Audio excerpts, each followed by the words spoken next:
Welcome to the Pastors and Money podcast. I'm Joy Suzanne Hunt, pastor and financial coach, bringing you conversations about personal finance, church finance, and how we disciple our churches in the areas of finance and stewardship. You can find the episode show notes and more at pastorsandmoney.com. And here's the show.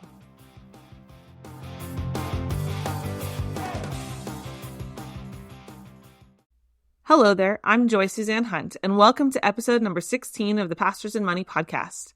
Today we're talking with Michael Jaquith, a PhD chemist who left his successful corporate career to help men discover how to live the promise of abundant life. Michael shares his powerful story of discerning God's call, stepping out in faith despite the financial risks, and learning to truly trust God's provision. Before we dive into that conversation, I've been reflecting lately on the practice of Sabbath and what it teaches us about trust. In our culture of 24/7 productivity and constant hustle, choosing to stop working for a full day can feel terrifying. When we're self-employed or we're in ministry, that fear can be even more intense. What if I miss an opportunity? What if I fall behind? What if I can't pay the bills? And as pastors, Sabbath is a hard concept for some of us too. We can convince ourselves that it doesn't count when we're doing the Lord's work, and then there's just the logistics. In our American church culture, most people treat Sunday as the Sabbath, not the literal Sabbath on Saturday. But for most pastors, Sunday is a work day, and if you're bivocational, it can be even harder to set some time aside. I think for me, the key is intentionality and remembering that Sabbath is a gift. Let's not let it be a gift that sits collecting dust, waiting around for us to enjoy it. Sabbath is fundamentally an exercise in trust. Trust that God will provide, that He is ultimately in charge, He is in control, that our value does not come from our productivity. When God introduced Sabbath to the Israelites through the gift of manna, He was teaching them this same lesson. They had to trust that if they gathered double on the sixth day and none on the seventh, there would still be enough. And Michael's story today powerfully illustrates what it looks like to walk in this kind of radical trust, not just for 24 hours, but as a way of life. When God calls us to step away from what feels secure and predictable, whether for a day of Sabbath rest or a complete career change, the invitation is the same. Will we trust Him? So let's dive in and hear Michael's story of learning to trust God's provision in profound new ways. Dr. Michael Jaquith is a PhD chemist who left the corporate world and now helps men everywhere discover how to get more of what they want and live the promise of abundant life. By combining analytical science, psychology, and the time-honored teachings of the faith, Michael helps men who feel stuck, confused, and powerless to unlock those chains and find what they really want. Michael is married with 6 children and lives in rural northern Idaho. So welcome to the show, Michael. Joy, I'm excited to be here. Thank you so much for having me. So why don't we start by, if you can just tell us a little bit about your ministry and how you got started. So I actually have a PhD in chemistry, and I worked for almost a decade in corporate research. I loved it. It was awesome. I was paid very well. Money was never a problem. And then one day, as God sometimes does, He says, Michael, I think you should leave. And I said, whoa, no, that's not how this works. You see, I have my degree. I have my job. It pays the bills. Everyone's happy. Why? My antenna must be broken. So my wife prayed a great deal. I prayed a great deal. And the message kept coming back, no, leave the corporate world. And so when I really reflected about this, and I spent a lot of time in prayer about this, one of the things that came up, my favorite part of the job in the corporate world was mentoring other people. In fact, so much so that I had a couple of men that for years after I left the job would still be contacting me periodically by phone being, hey, Michael, this has come up. Can we talk about this? And yeah, totally, we could talk about that. As we prayed about this and we really looked around, my wife, I'll give her full credit, had the first idea about coaching. So both my wife and I both do this life coaching idea. And life coaching is just exploding right now. There's more and more life coaches everywhere. But there's not a lot of this interesting combination of a life coach who is really authentically Christian and leans into the faith. And there's a few. I'm not trying to take away the few that are out there. There's some good ones. But I think it's an area that we really need. And I think the need that we discerned is that given our new hypermobile, hyper isolated lifestyles, we don't have these long relationships with older, wiser people in our life that can pour into us anymore. That's just is gone. It's a terrible loss, but it's true. And so we both just felt called to take this leap. And what we do now is I work with men, she works with women, and we both will just meet someone where they're at and say, okay, what's going on right now? And how does this align within biblical values? How does it align within the teachings of the church? And what do you need to do practically to get from where you are now to where you can be integrated? And it's the best, most horrible job of all time. I can imagine probably a lot like financial coaching in that sense, right? Yep. There's a lot of similarities in a lot of ways. A lot of hard things and also a lot of beautiful things that you get to walk through. I have cried with grown men via Zoom calls. And one time I walk out, my eldest daughter, she's like, Dad, why is your face covered with tears? I'm like, confidentiality, kiddo, can't tell you that one. But yeah. I feel like those are sacred tears, though. There's just something special about that. They are. So you shared a little bit about this, but tell us more about how you discerned when it was the time to leave your corporate job and then go full time into this coaching, which is your ministry. Well, I drug my feet hard because I'm a stubborn goat, and the good Lord knows what he's working with here. And I think really at first it starts with little promptings. And my wife's saying, hey, look at this thing. It's pretty cool. Nope, not interested. And, hey, check this out. It's reinforcement. Nope, still not interested. And God really got my attention when there was an issue at work where I actually got written up by HR because I was at the time maintaining just a blog about the faith. And the ultimate thing came down to I had to remove the name of the company from the About Me page. And so that was the only thing that actually came of that. But there's a nudge there saying, hey, look, this is not the Christian-friendly environment to be in. But the real nudge started coming when my wife said she felt very strongly called to it. And what I do is I take a piece of paper. And so as a Catholic, we go to what we believe is adoration, but this can be done in prayer anywhere. And I draw a line on the middle of the piece of paper. And on the top of each side, I write yes or no, whatever the question is. I'm trying to discern, right? And I just spend an hour in prayer where no one bothers me, no one comes in, and I just start writing. I start writing everything that comes to me on both sides of those two pieces of paper. And so here's just to give you an idea of what I was writing down. On the left side, staying with my corporate job, money, security, don't have to worry about retirement, healthcare, benefits, like basically all money-related benefits, right? And there's a lot of them. They call them golden handcuffs for a reason. Other side, helping people, honoring God's will, freedom, to more time to love the family. The corporate jobs come with a lot heavy time penalty as well. And I go down and I had this list of all the stuff there. And I looked at it and I realized I was weighing the infinite versus weighing the finite, namely money and things money can provide. Wow. And it was hard. And so I still resisted because I told you I'm a stubborn goat. And so I rig up my little daily reflectional journal and I open it. And this is just the day's reading. This is not like Bible roulette. I open up the day's reading. Consider the birds, consider the lilies. I'm like, dang it, Lord, come on. I had a good thing going here. And I think that was the crack. That was the crack. That was the time that I really knew that's what was coming. Mm-hmm. So I still drug my feet because, that I'm still a stubborn old goat. And God gave a little bit of consolation because the very next week, the company announced a voluntary separation package that was very generous.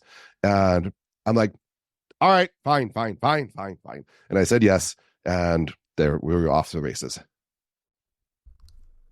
What I was thinking too at the beginning of your story about how you were seeing this as an environment that wasn't very conducive to the Christian faith, right? It wasn't a very Christian friendly environment. And how most believers are working in those kind of situations and should be because that's how the gospel's going to get out there. But we also need these resources that we can talk to that are going to come from that faith perspective. We can't be getting all of our mentoring or our coaching or our counseling for that matter. When I first went to therapy, I made sure I was going to a Christian counselor, not because there's not a bunch of great other therapists out there, but because I wanted to make sure that I was being directed in line with my faith. Yeah. And there's a lot of weird stuff out there in the world, right? The number of clients I sign, that's their exact story. Yeah. And so being in the position where God called you out of that environment, but so that you can continue to serve people that are going to be working in the world all the time. So that's pretty incredible. But the old line is God doesn't call the equipped, he equips the called. That is for sure. So after leaving, and you mentioned a little bit about what, you've got these two sides of your paper, and one side is finite and one's infinite. But the finite side is a lot of financial stuff. Oh, yeah. And that can look a little bit rough as you're starting to leave that and trying to figure out, okay, how we're going to actually pay the bills and what is this going to look like. So when you're looking and you're fast forward a few months down the line and things are looking rough financially, how do you determine when was it a mistake versus when God is asking you to trust him? That's a great question. And I'm not sure there's a singular determination for that. I think that question comes up in my wife's and I's minds about every 5 minutes some days. Let me maybe walk through a little bit more of the story and the details. We had a generous financial package. We'd actually been relatively prudent with our money and saved up a bit of money. Now we do what humans do. We negotiate with God. We say, okay, God, you called me here. I'm obeying. So here's what I'm expecting from you to deliver. This month, I want to make this much. By this 6 months, I want to be making this much. By 12 months, I don't want to be making this much, right? We have this plan. And I presented my plan to God, and he does what God does whenever we present him a plan. He laughs at it because that's what God does when we present him our plans. And we were nowhere near what we written down on paper, like by a significant amount, by about 3x off the timelines for where we thought we'd need to get to. And while you have the calculation of the timelines, I'm an engineer, you probably can tell. And you're like, but we're not on our timelines. I feel like the guy from Office Space. I'm like, but we're not on our timelines, God. We're not on the timelines. Or did we screw this up? And my wife and I had to do again and again was just go back to prayer, but not like there's different ways to pray. And sometimes you're like, God, tell me what you're doing wrong right now so I can know how to adjust for your mistake. And there's sometimes we pray, and we don't ever say it that way, but we kind of do. Like internally, like we have that judgment going on. Mm-hmm. And sometimes we pray, and it looks like this: Lord, I am terrified. I don't understand. I don't see this. This doesn't make sense to me. Like I took the leap of faith, and there's no bridge, and I'm falling, and I don't like falling, and I've got 6 kids, and so pretty soon they're gonna be falling, and this is just, Lord, terrifying. What do you want me to do? And like I oftentimes looked at myself like Peter trying to walk on the water, and it's so easy to look at it. That depth goes down deep there, and I don't like breathing underwater. It doesn't work out so well. And just that perpetual moment by moment, pulling our eyes back to the Lord. And my wife and I both would do this. And we'd ask the Lord, everything's on the table, whatever you want. It could be this. If you want us to dump these businesses, done. If you want us to keep going, okay. And both of us consistently got the message daily. Keep going. Do this. This is what you're supposed to be doing. There have been a number of times where we have come down to where the monthly budget, it's not going to make it. And you're like, okay, well, the rent, the food, like kids, we're not eating this month. It doesn't work so well. And we're like, all right, Lord, we don't see it. And that it's been a lot of marital tension coming from that. Obviously, that is something that is hard to hold on to a spouse, particularly knowing that I could just go get that corporate job again and be rolling deliciously deep into 6 figures. Like it's having that option almost makes it worse, because then you're like, it's right there. And you're just like, but God, it's right there. Like I could do that. But that continual surrender to that deeper form of prayer, which is, Lord, I don't know what to do. I know that you do. I'm just going to let all of it go. You just tell me what to do. No judgment, no preconceived negotiations, just that surrender prayer. And then listen. And it is my good buddy C.S. Lewis, his friends call him Jack, so I time travel talk to him, of course. He says that when you have something you desperately want and you feel like you're discerning the call is the opposite, you're probably discerning it right. Wow.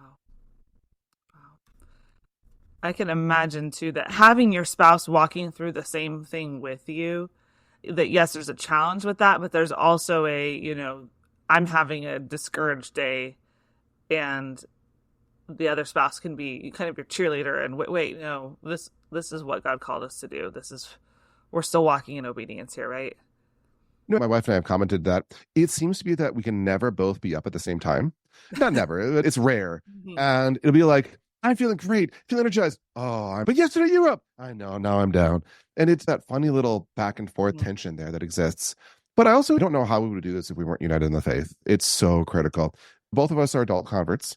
When we met, we were even then of different faiths, and we both felt so strongly called to have a united household that she converted and I'd converted a few years before, and that's what holds us together. Wow. So, how do you trust God when he doesn't seem to be delivering the tangible results that you actually need and your family need? The honest answer to that is poorly. But, like it's a struggle. I think part of it is you really got to get a sense of humility when you come to that moment. A lot of it. So again, I'm an engineer. I like numbers. I like plans. I like details. Like I even calculate calories, how much calories kids need to eat. All this stuff goes through my head, right? And I like to think I'm so smart and so capable. And what I eventually realized repeatedly, and am still realizing daily, is that's actually a form of pride. It's a form of pride. And what it subtly is saying, God, I know better what I need, what my family needs than you do. Mm-hmm. And so how do you trust him? It goes back to that line of, you know, I don't know anything. Like St. Paul does such a great job of just writing about how utterly insignificant our assessment is. Or take a look at the parable of the man who owed 10,000 talents and got himself in trouble over 50 denarii. Like we just have to keep in mind the gap between what Michael is capable of and what God is capable of. And in that humility, in that surrender humility, you can find the trust, but golly, it's a constant process. To use one more image that I really thought was helpful for me going through this process. So when Paul calls for us to be a living sacrifice, right? What that means is like, here I am, flopping myself on the ground, not the greatest face, but whatever. And I'm on the altar. Well, the problem is I'm still alive. I'm suffering in this altar. And so I do what I think most people do when you're on an altar and suffering. You just kind of crawl off it. You get a few feet away and you realize, oh, right. I'm supposed to get back on that altar again. Oh, you go over, you flop yourself on the altar again. Soon enough, gravity somehow pulled me off and off to the side again, right? So there's this like constant back and forth of, Lord, I trust, Lord, I believe, help my lack of belief. That's such a powerful image of crawling off the altar, right? And then having to put yourself back up there over and over. And the blame game and it's not my fault. There's so many ways to go with it. Right. So how do you discern when pride is affecting your financial decisions? It is a tough one sometimes. Obviously, there are some times that we have to be prudent with money and our obligations. However, here's kind of and this is something I've really struggled with. Let me maybe frame this a little bit differently. There's a lot of books coming out right now, like Extreme Ownership. You have these authors that are like the ultra marathon runners, the Navy SEALs that are writing these things about act as if everything depends on you. Yes, to an extent. Mm-hmm. And I think the one spot they go just a sliver too far is forgetting that the outcome always depends on God. And to be Christian is to hold these two conflicting ideas that I must take responsibility as if it depended on me, but never forget it actually depends on God. And so when my wife and I have discerned something, and when we continue to believe it was to push forward on this crazy adventure, to do what we can. I mean, we've had months where like the food budget goes down. You're buying bulk rice and discount ground beef at the store. That's your dinner, kids. We're gonna make it work. So you got to be prudent about it. But at least as of so far, we've been through a couple different businesses before this actually that were little side things. Each time it was supposed to end, we prayerfully discerned that, and we were united about that. We said, "Yep, we believe that God is calling us this thing to end. This project didn't work. It's time to kill it off." So the great thing about that is that God actually prepared you for this business because you know what that feels like when he says, okay, it's time for this one to be done, whether for whatever reason, whether it's something didn't work or just it's time for a new season, you know what that conversation with God looks like and sounds like. So you can almost be thinking like, okay, well, we've been discerning, we've been praying, we've been listening, and he hasn't said quit yet. It's marching not forward yet. So we're going to keep going. When you're in these kind of situations and working through and trying to grow, how do you get help? So that is an excellent question. And to tie into that, I'm going to go back to the old Proverbs. As iron sharpens iron, so one man sharpens another. But we rarely think about that process. Have you ever taken iron and tried to sharpen iron with iron? It's not an easy process. It involves a lot of heat, a lot of sparks. It's warm. It's uncomfortable. You imagine yourself being the one piece of iron. You're like, actually, this is chafing a bit. I kind of don't like this process anymore, right? You have to be open to the chafing. You have to be open to the growth, and you have to go out and seek it out. Oftentimes we say as humans that we're going to go look for something. Like, I'm going to look for some help, right? Well, I've got 6 kids, and you don't even tell a kid to go look for something. They walk in the room, their eyeballs are random directions. Oh, I couldn't find it. And it was right, exactly. You're doing the same motion that my kids do, which is it was right at their feet. Like they half the time they step on the thing. No, Dad, I searched really hard. I couldn't find it at all. We adults do the same thing when it comes to stuff that we don't really want to commit to, that we're in hesitation, that we're embarrassed about, that we're afraid we're going to be judged, that there's some shame lingering in our hearts.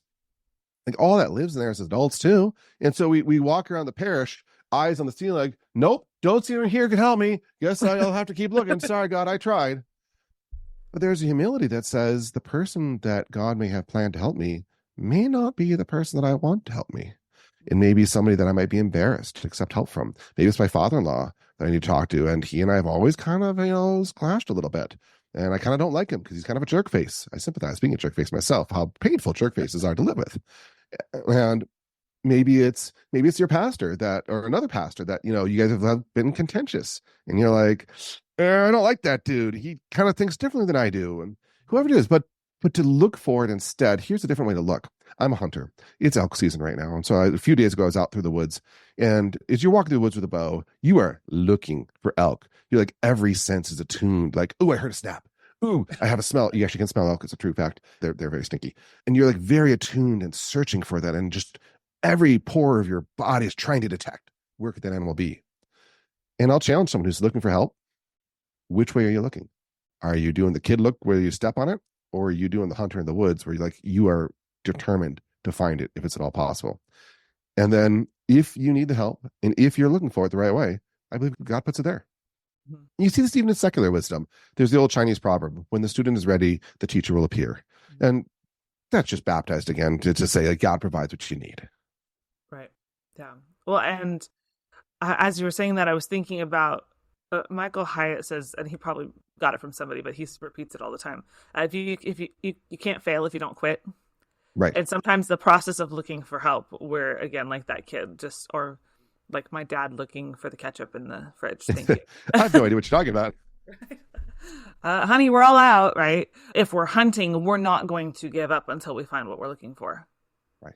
We're just going to keep, okay, it wasn't down that door. That doesn't mean it's not here. It means I need to go knock on the next door. Right. Or maybe what God has planned for us is that the process of going through the looking is the growth itself. Right. There are sometimes I've talked to a lot of men who they discern correctly. God says, march this direction towards this goal. They start marching. They don't get the goal. They're like, what gives, God? You told me to do the thing. And they realize, oh, what I needed was the growth towards the goal, not the goal itself. I told you to march. Sometimes that's the case. Yeah. Yeah.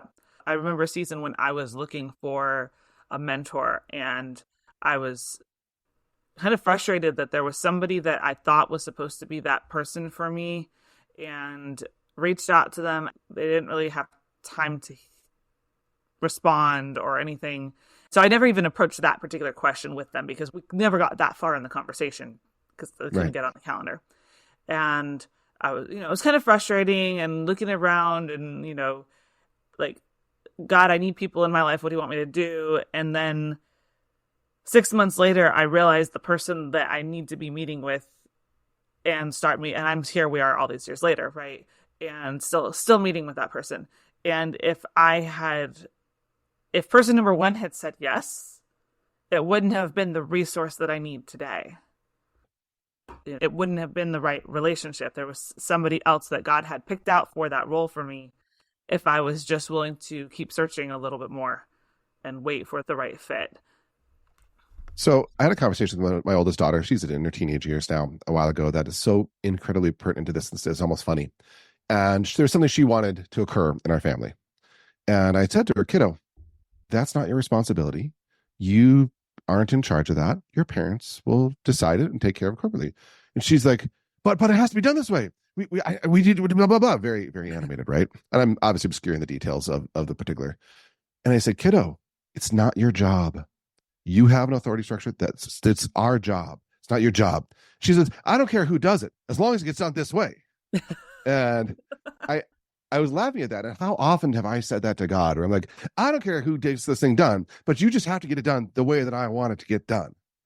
And I would encourage someone who's looking for help, be humble. Like as a man, I've gone up to older men sometimes and just started a conversation, and you kind of wait for a moment that things go quiet. Be like, do you have a moment I can maybe talk to you? I've got some questions. I got some stuff going on I could use some additional perspective on. And one of two things happen. They either like pretend like, oh, my hearing is not working, or they're like, we might be able to find some time sometime. Mhm. And it's, you gotta be willing to risk it. And several men I've talked to that way, they're like, nope, I don't have time right now. I'm sorry. And I've got two men right now that live here, and not whatever, but like pretty much if I say I need to talk, I can get some time with them in about a week or so. Right. Yeah, those relationships are so important. And for our listeners, like pastors need those relationships too. Oh yeah. We desperately need them. So don't quit if the first person that you reached out to, or just don't give up. Keep looking and keep asking, knocking because God did not design you to lead without a leader. You've got to have someone else there with you. You absolutely have to. And can I throw one more thing out there? The person who's right for you is the person who's going to challenge you. It's going to make you feel uncomfortable. Who's going to say to you, whoa, hold on. That's actually not in accord with the word. That's not in accord with God's plan. And we know it's not in accord because it's thrown off this vice. And the one most common vice is pride. My current homework from Jared, one of my mentors, is I have to pray the Litany of Humility. I don't know if you know this prayer. Every single morning, it's a horribly humiliating prayer, which basically says, like, Lord, help me to be more humble in a lot of different ways. And every morning you're like, oh, this is so painful to pray. But that's what we need. We need someone to be there and be like, no, actually, Michael, you're not on the path. Right. So for you, what does it look like to really surrender your financial future and your family's financial future to the Lord? A lot of modern men particularly have what I call performance mentality. And here's what the performance mentality in a nutshell is. It's the soccer game. You're in high school. The ball's passed to you. 3 seconds left on the clock. You swing your foot. One of two events happens. The ball goes in the net. You're celebrated a hero. Everything goes your way. The sun shines down upon you, or you miss by 2 inches off to the side. You go home alone, sad, and no one is your friend ever again. Everything comes down to the momentary performance. And as a man who was very successful in this world, who made a lot of money, it was easy for me to fall into that perspective. And his idea of, oh, I can do it. I'm strong. I'm capable. I'm smart. I'm educated, blah, blah, blah. Throw some more pride in there on top, just for the fun of it. And to really surrender that is an acknowledgement that I'm nothing. And it's not so much, again, back to C.S. Lewis, humility is not thinking less of yourself. It's thinking of yourself less. And that difference, I think, is so critical when it comes to surrendering. And nothing good will come from me sitting here and being deprecating and saying, oh, I'm so horrible at this. God provide. It's more just getting me out of the picture. Does not God know that my kids want to eat? So far, the only time they've ever missed a meal is when they volunteered to give one up. And I have good evidence that will continue to be the case. I think, too, one thing is really helpful. The first time you go into a spot where you're looking at the month and you got the budget and you got the bank account numbers and they don't match, and you're like just freaking out inside and you're chewing your fingers down to nubs and you're like, what is going to happen? And God pulls something and it happens. And maybe you're not living the luxury life, but you put their food on the table. Mm-hmm. The second month that happens, you're like, okay, God, you provided before, you can do it again. Okay, you did. The third time that happens, you're like, okay, kind of getting used to this. And there's almost a blessing in going through these struggles repeatedly because they do get easier, I think. No, it's never easy, but they get easier. So for me personally, I look at the past. There's a book that Protestants consider apocryphal, the book of Sirach, or sometimes called The Wisdom of Ben Sirah. It's one of my favorite books in the Bible. And in chapter 2, if you read one chapter that you probably never read before, consider Sirach chapter 2. It's my favorite chapter when it comes to these sort of things. And it's a beautiful invitation. Consider the generations of old. Who has ever trusted in the Lord and been disappointed? Who has ever placed their faith in him and been put to shame? And it's just so true. And you see that played out in all the biblical stories. You see that played out in the lives of people we respect and admire. Mm-hmm. And if you look closely, you'll see that played out in your own life as well. And the more we lean into that confidence in the Lord, the easier it is to be like, all right, it's not about me. It's God will provide. I just got to get my butt busy, move in the direction he wants me to move, and trust him for the rest. Yeah. And the more you do that, the more you can look back and see, like when you start, you're starting with other people's stories of how God's provided. You're starting with scripture, you're starting with testimonies of people you've known. But then the more you walk that path, the more you can see, oh yeah, no, look at how he provided last year or last week or last month. I know going into this month that he's got me covered. And consider journaling. I've got journals go back to when I was first married. I've got 15 years worth of journals. And sometimes I do flip through them. I'm like, oh yeah, I remember that time when I was really freaked out about this thing. And God took care of it. So I just love so much about what you've shared about your story. And it's such an encouragement to our pastors and our church leaders, because a lot of us, I mean, this is not a money-making career. That is for sure. And while, the hope is for churches to be able to provide for their leaders in a healthy way so that then their leaders are also able to be more effective, a lot of times there's this in-between state, right? Especially, if you got a smaller church, you've got a church plant, maybe you're out on the mission field, different things like this. You're a newer youth pastor, and those guys never get paid enough to live on. And so and so it's just so encouraging to be able to hear other people's stories, because that's part of what keeps us going too, is hear other people's stories and perspective as we're either getting ready to step out in faith and do something, or as we're walking and we're in the thick of it. So I really appreciate what you shared and the encouragement that you've brought for us today. And I know you talked a little bit about your ministry on the front end. So can you tell us how people can connect with you and the work that you're doing? Absolutely. I'm an engineer, which means I don't come up with clever names. So I happen to be Catholic, and I'm a life coach, and I work with men. So rather than coming up with a fancy name, I just put those all together. So it's Catholic Life Coach for Men. It's the name of my podcast, name of my website. I have a number of clients that are of all the different Protestant faiths as well. I work with anyone who's Christian. If you can point upwards and say he's the Lord, then I can work with you. Check out the podcast. And it's just, one other resource I'll throw out there. If you go to my webpage, I've got what I call a manly strengths assessment. And it goes through 30 different parameters of strength that cover intellectual, spiritual, emotional, even some physical strengths, but that's not the dominant one. And then what I call sexual strengths. And it goes through that. And what's really great is you get a score from 0 to 100 in each of the 30 different parameters. And it really quickly highlights where you need to be doing something in your life. And a lot of men out there, they think, oh yeah, I've really got this one problem I'm struggling with. Maybe, probably do. But you might be surprised. A lot of times it's something else deeper that will highlight and be like, a 10 out of 100. But this one's a 5 out of 100. Let's start with the 5 first. So really powerful resource a lot of people have found some help with. Awesome. And I'll make sure to drop the link to your website and everything in the show notes as well. Well, Michael, I just want to thank you again for the time you spent with us today. Do you have any final words to leave us with before you go? The biggest thing I say is don't do this alone. You cannot do this alone. Like the message of our society right now is be alone. We are not meant to do this alone. And we have lost our connection. We've lost our communities. Fight for them to bring them back and put the time in to have community. It is worth it.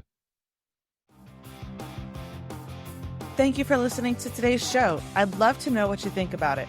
You can leave a comment on the show notes at pastorsandmoney.com/podcast or email me at joy@pastorsandmoney.com.